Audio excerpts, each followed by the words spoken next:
What is going on, you all? We are here for the WrestleMania Night 1 review. Um, Not a great show, not a bad show. It's okay for Night 1 of WrestleMania. We started off with Rhea Ripley beating Becky Lynch.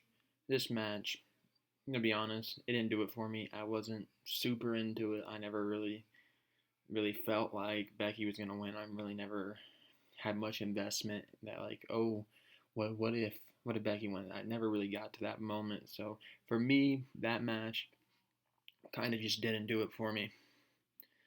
Then we get to the six-pack tag team ladder match for the tag team championships, both of them, Raw and SmackDown. And first, we get to see. First off, this was a pretty solid match. This was actually probably the second best match on the card, in my opinion. We got A-Town Down Under, Austin Theory and Grayson Waller becoming the SmackDown Tag Team Champions. They were the first to grab down the titles.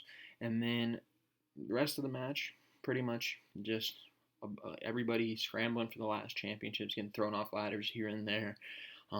Really fun. Um, Really fun match for a WrestleMania. And ultimately, we got a big WrestleMania moment with R-Truth and The Miz, Awesome Truth, becoming the Raw Tag Team Champions. So it is good to see Truth with a title. Great moment there, seeing Truth and Miz hug at the top of the ladders. Really, really fun moment it was. But I thought it was a pretty good match. Then we got to the LWO going up against Santos Escobar and Dominic Mysterio. This match, once again, kind of didn't do it much for me. The whole match was really just getting to the big pop of the night. And not really the big pop of the night, but the big pop like planned for this match, and that was because Lane Johnson and Jason Kelsey, both of them came in. Dom and Escobar were on the outside. They were gonna, I think they were gonna use a chair or something like that, and they come out two big burly dudes with a luchador mask. We're like, well, who are these guys? Who are these guys? Take them off. It's Jason Kelsey. It's Lane Johnson, and of course we're in Philadelphia. Props for them left and right. They're just hyped and talking about, oh well, these guys played for the Eagles. It didn't do it for me. It did not do it for me. That was not a major pop moment for me. I was like, okay, but okay, sure. I don't really care. So, I mean, I think the right team won, but ultimately I didn't really care about the big pop of that moment of that match. Um, Sorry if you can hear the TV. Also, my roommates are here. Then we get to the Uso match. We got Team Yeet versus Team No Yeet. Jay Uso versus Jimmy Uso. Um, and this one let me down. I'm gonna be honest. It let me down. It let me down tremendously. I thought Jay Uso and Jimmy Uso were gonna come out and do a really good match. I thought it was gonna be a bloodbath. I thought this was gonna be a war. I thought this was gonna be everything I built it up to be in my head. Brother versus brother. I was like, okay, they're gonna come out there. They're gonna beat the ever living hell out of each other, and it's gonna be a match that at the end of WrestleMania, you're like, if you're looking at the top 3 or 4 matches of Mania weekend, it's up there. And this match just didn't do it for me. It didn't do it for me. There was a lot of super kicks, and I think really the highlight of this match was just Jimmy Uso begging for Jay to kind of let off of his attack, and he kind of lured him in, and Jimmy Uso capitalized, attacked him, trying to pull at the heartstrings of Jay Uso, because obviously Jay Uso doesn't want to be doing this. But ultimately, Jey Uso wins. He hits a super kick. He does his thing. It wasn't really that great of a match, which is weird because I feel like both of these guys were capable of putting on a great match, and it didn't really feel like that great of a match to me. It didn't feel like it went that long. It felt like nothing was being done. I wasn't a fan of it. Then we get to the 6 women tag match. Ooh, this part of the night, man. This part of the night was I don't know what happened. We went from the ladder match, and then I'm gonna be honest. Up until the main event, it wasn't really that great of stuff. Because everybody knew Bianca, Jade, and Naomi were going to win this one. And they did, deservingly so. But yeah, it was really hard to buy into Damage Control, even being like legitimate competitors here. It was really hard for me to continue to watch this match when I was just sitting there like, when's it going to end? Because we know what's going to happen at the end. We know what's going to happen. Jade Cargill is gonna get the pin. It's her big WrestleMania moment. But I wasn't really ever invested in this match, so it's tough. It's tough. It really is. Then we get to another match that I wanted to be invested in, but I wasn't really that invested in. I'm gonna be honest. It had some cool moments. Obviously the ending got a pop. Worked all this time. Big babyface moment, beating Gunther after hitting your big move. Um, but at the end of the day, I wasn't really into it. Sure, a Luva kick to win is cool, but I wasn't really into it, which is weird. It's really weird. I'm gonna be honest. Um, I mean, Ultimately, that was your big babyface moment of the night, outside of maybe R-Truth, and it didn't really stick with me. It didn't stick with me. I want to like what Sammy does. I really do like him. I think he is very good at what he does. But unfortunately here, I never really got that big feeling of Sami Zayn, really. Yeah, he did beat Gunther, but to me it just never really felt like like he was the underdog here. I'm gonna be honest. I felt like Sami Zayn, for the most part, just had a normal match. And I would like to see Sami Zayn really just dig into that underdog role, and I don't know if we got that. Yeah, he obviously was the underdog coming in, but I wasn't a huge fan of this match. Then we get to the match of the night. Easily the match of the night. The main event, which makes sense. The main event should always be the match of the night. It's not always that way, but easily the match of the night here was the Bloodline versus Cody Rhodes and Seth freaking Rollins. Man, did this put everything else on the card to shame. I'm not gonna lie.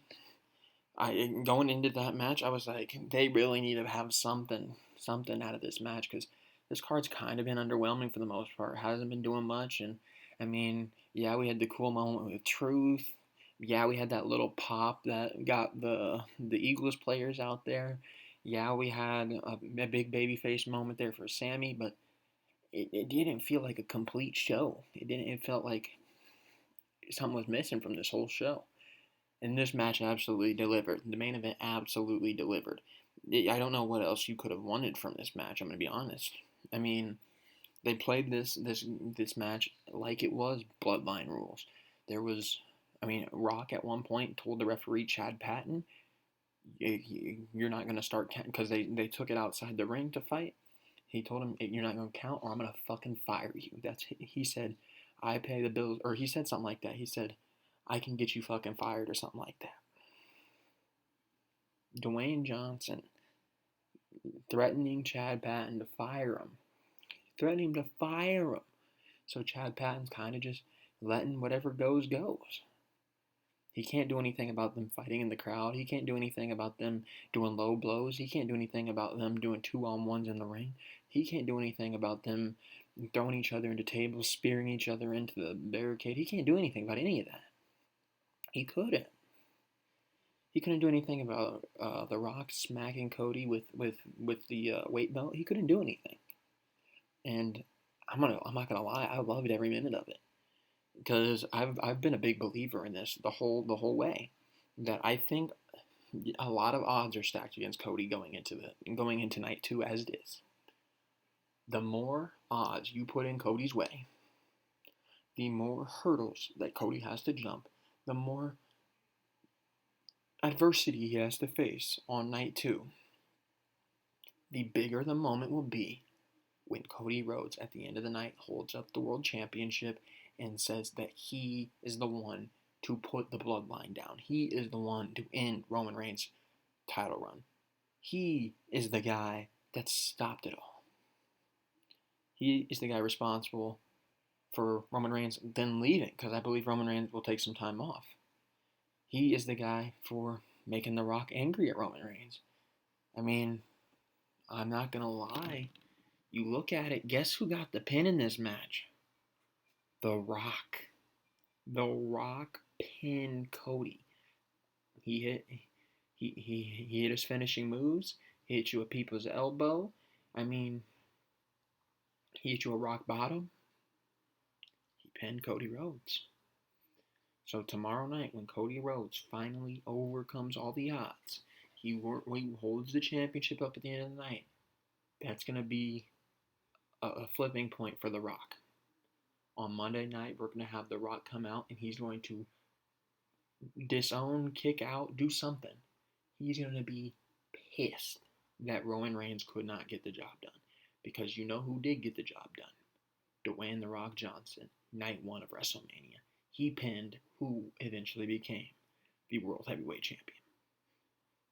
I just booked it for you right there, WWE. I think there is some stuff that's going to happen on the main event tomorrow that we can't even predict. Whether that's Seth Rollins, Jey Uso getting involved. I doubt Jey Uso would get involved. He won night 1. I don't see why he'd jump in now all of a sudden be on the Bloodline. I don't see that. But Seth Rollins, he got injured.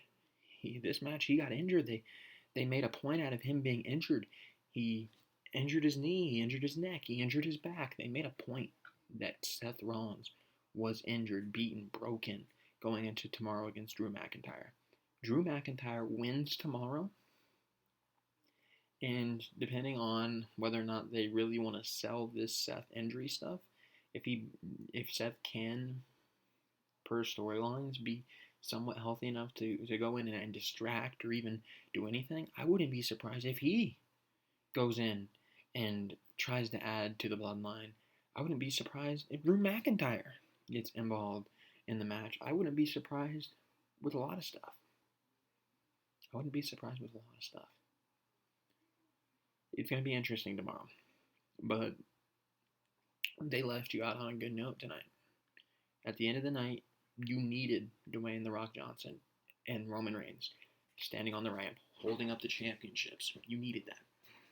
You needed that desperately.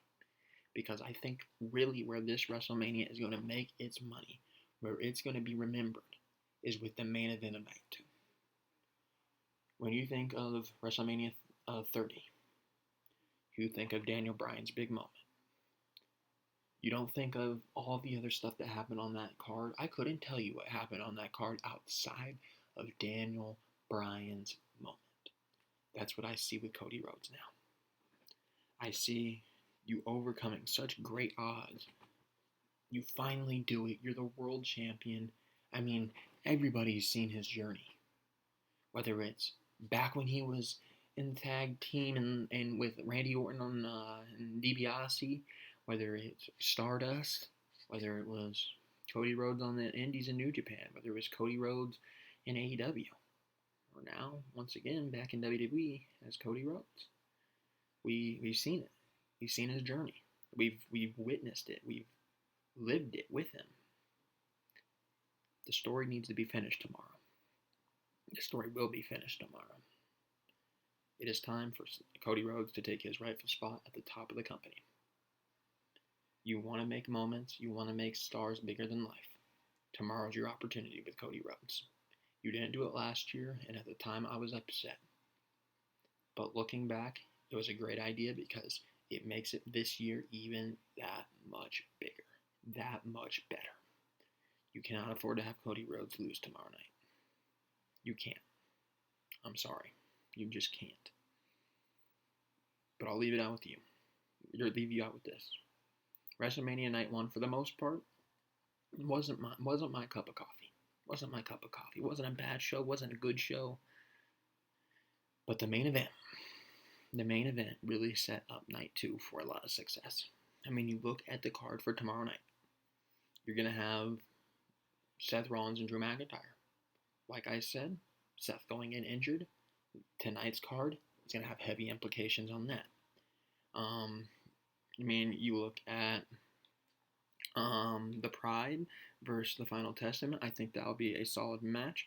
That's going to be a match that is going to be going, I imagine, all around the arena. I imagine it's going to be fun. You get LA Knight versus AJ Styles. That's one that I think you're primed for a big WrestleMania moment here for LA Knight. You get to Logan Paul, Randy Orton, Kevin Owens. I've been real impressed with Logan Paul. He's going to make a Mania moment.